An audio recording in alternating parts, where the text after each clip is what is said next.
बारूदी शोलों से यूक्रेन धधक रहा है। जनवरी की ठिठुरती ठंड के बीच रूस ने यूक्रेन पर सबसे बड़ा हमला बोला। बीती रात रूसी सेना ने अपनी खतरनाक मिसाइलों की बौछार कर दी। एरियल गाइडेड बमों से सटीक हमले किए और यूक्रेन के पावर प्लांट्स को तबाह कर दिया। पुतिन के बारूदी तूफान से कीव से खार्किव तक कैसे त्राहिमाम मचा है, ज़ैपोरिज़िया से खेरसों तक कैसे तबाही हो रही है, समझिए इस रिपोर्ट से।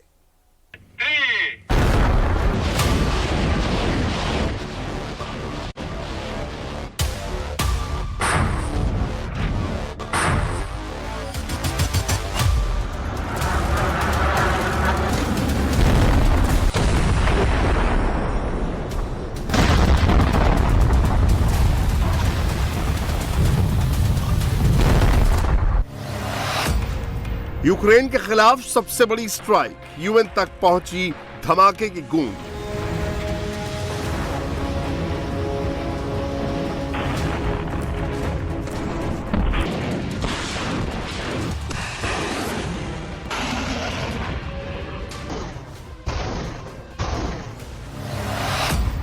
मिसाइलों और ड्रोन्स की बौछार, कीव से खार्किव तक भारी तबाही।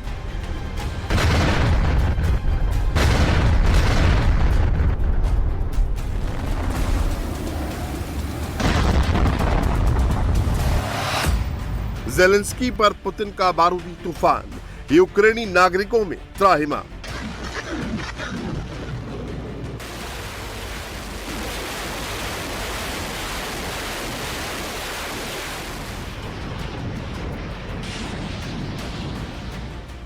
यूक्रेन में जनवरी की ठिठुरती ठंड में पारा माइनस से नीचे जा चुका है, लेकिन रूस यूक्रेन के पावर प्लांट्स और हीटिंग सिस्टम को लगातार निशाना बना रहा है।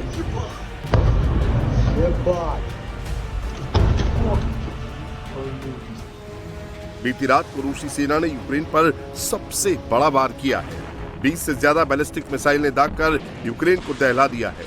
रूस की 2 बैलिस्टिक मिसाइलों ने राजधानी कीव को निशाना बनाया, एनर्जी इंफ्रास्ट्रक्चर को टारगेट किया, जिससे छरपेन, बूचा और गोस्ते मेल में बिजली गुल हो गई।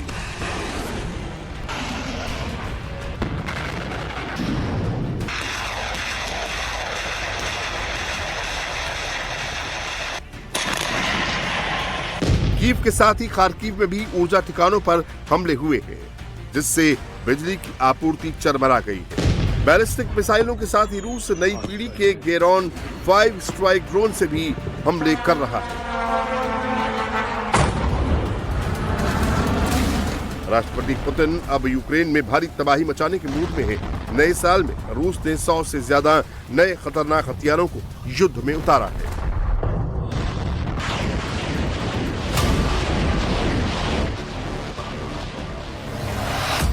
रूस अब नई पीढ़ी के ओरेश्निक बैलिस्टिक मिसाइल को युद्ध में उतार चुका है। ये ध्वनि की रफ्तार से 10 गुना तेज उड़ान भरती है। इसके साथ ही स्कंदर बैलिस्टिक मिसाइलों से भी यूक्रेन पर हमले कर रहा है। ये 500 किलोमीटर तक टारगेट पर अचूक निशाना लगाती है। रूसी सेना किंजल मिसाइल से भी यूक्रेनी शहरों को तबाह कर रही है। ये हाइपरसोनिक स्पीड से उड़ती है, इसकी ट्रैकिंग बेहद मुश्किल है। इसके साथ ही ज़िरकॉन हाइपरसोनिक क्रूज मिसाइल से भी यूक्रेन में भारी तबाही हो रही है। ये ध्वनि की रफ्तार से 8 गुना तेज उड़ती है। मिसाइलों के साथ ही रूस अब गेरॉन 5 स्ट्राइक ड्रोन को भी युद्ध में उतार चुका है। नई पीढ़ी के इस ड्रोन में जेट का काफी पावरफुल इंजन है, जो करीब 90 किलोमीटर तक वॉरहेड ले जा सकता है। कड़ाके की ठंड में रूस जिस तरह से यूक्रेन के पावर प्लांट्स और गैस डिपो को निशाना बना रहा है, उससे यूनाइटेड नेशंस तक की चिंता बढ़ गई है। रूस के घातक मिसाइल और ड्रोन हमलों के बीच यूनाइटेड नेशन सिक्योरिटी काउंसिल की इमरजेंसी बैठक बुलाई गई। इस बैठक में रूसी हमलों से तबाह हो रही यूक्रेनी इंफ्रास्ट्रक्चर पर चर्चा हुई। As temperatures plummet far below freezing, the Russian Federation has intensified its systematic attacks targeting Ukraine's energy infrastructure. The strikes have killed and injured scores of civilians and deprived millions of Ukrainians of electricity, heating, and water for prolonged periods. करीब 4 साल से चल रहे इस विनाशकारी युद्ध में अब तक हजारों लोग मारे जा चुके हैं, जबकि बड़ी तादाद में लोग अब भी लापता हैं। यूनाइटेड नेशन की रिपोर्ट के मुताबिक इस भीषण युद्ध में अब तक करीब 15,000 से ज्यादा लोगों की मौत हो चुकी है, जिसमें 763 बच्चे भी शामिल हैं। यूक्रेन में बीते साल यानी 2025 में कम से कम 2,514 लोगों की मौत हुई, जबकि 12,142 लोग घायल हुए, जो 2024 के मुकाबले 31% ज्यादा है।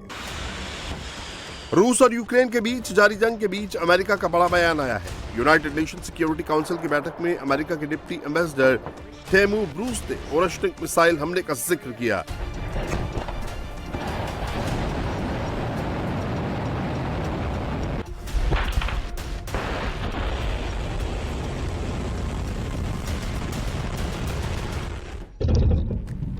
रूसी सेना ने पिछले दिनों लवीव पर इस खतरनाक मिसाइल से हमला किया था। पावर प्लांट और F-16 जैसे यूक्रेनी फाइटर जेट्स के रिपेयरिंग सेंटर को तबाह किया था।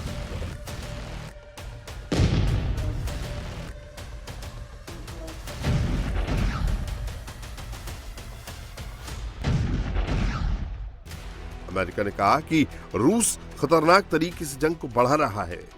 ये आरोप ऐसे समय में लगा है जब राष्ट्रपति डोनाल्ड ट्रंप का प्रशासन शांति वार्ता को आगे बढ़ाने की कोशिश कर रहा है। We are closer to a deal now than at any point since the war began. Despite this, Russia launched more attacks on Ukraine, including its launch of its nuclear-capable Orishnik ballistic missile, targeting an area of Ukraine close to the border with Poland and NATO. This constitutes another dangerous and inexplicable escalation of this war. रूसी सेना Donbas क्षेत्र समेत पूर्वी Ukraine पर ताबड़तोड़ हमले कर रही है। यूक्रेन के ऊर्जा, ट्रांसपोर्टेशन फैसिलिटी समेत मिलिट्री ठिकानों को तबाह कर रही है।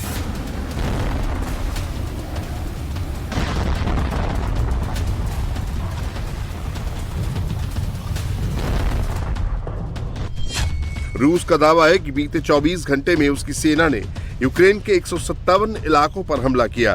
रूसी सेनाओं ने जापोरेजिया क्षेत्र में एक और बस्ती पर कब्जा कर लिया है। ये पूर्वी यूक्रेन के डोनेट्स्क का इलाका है। रोकोवस्क में रूसी सेना दनादन हमले कर रही है। रूसी उरागन मल्टीपल रॉकेट सिस्टम से रॉकेट्स दागे जा रहे हैं। यूक्रेनी मिलिट्री ठिकानों को तबाह किया जा रहा है। उरागन रॉकेट सिस्टम की मारक क्षमता 35 से 40 किलोमीटर है, जो टारगेट पर सटीक हमले करता है।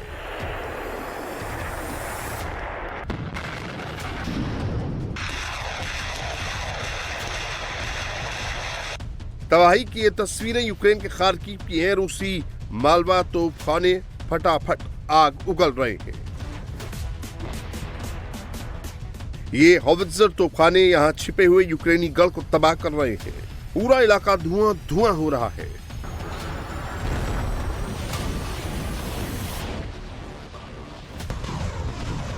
एक 152 mm के ये गोले 25 किलोमीटर तक दुश्मन पर सटीक हमले कर सकता है।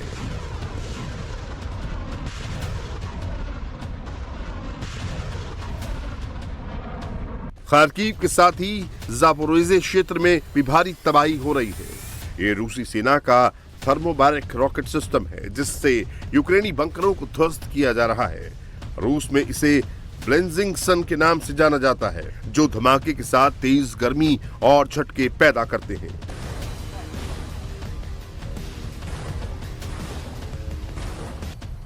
ये दुश्मन के मजबूत ठिकानों के खिलाफ काफी प्रभावी होता है। मजबूत से मजबूत बंकरों को ध्वस्त कर देता है।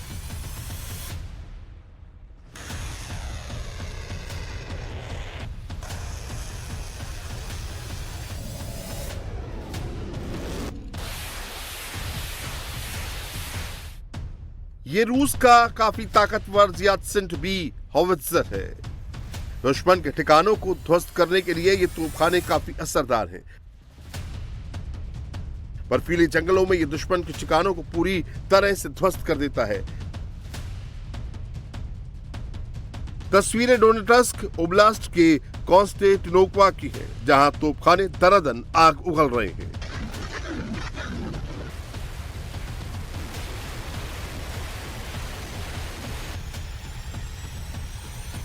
भीषण जंग के बीच रूस ने अमेरिका में बने F-16 फाइटर जेट को मार गिराने का बड़ा दावा किया है। रूस का दावा है कि उनकी सेना ने S-300 एयर डिफेंस सिस्टम की मदद से इस लड़ाकू विमान को निशाना बनाया।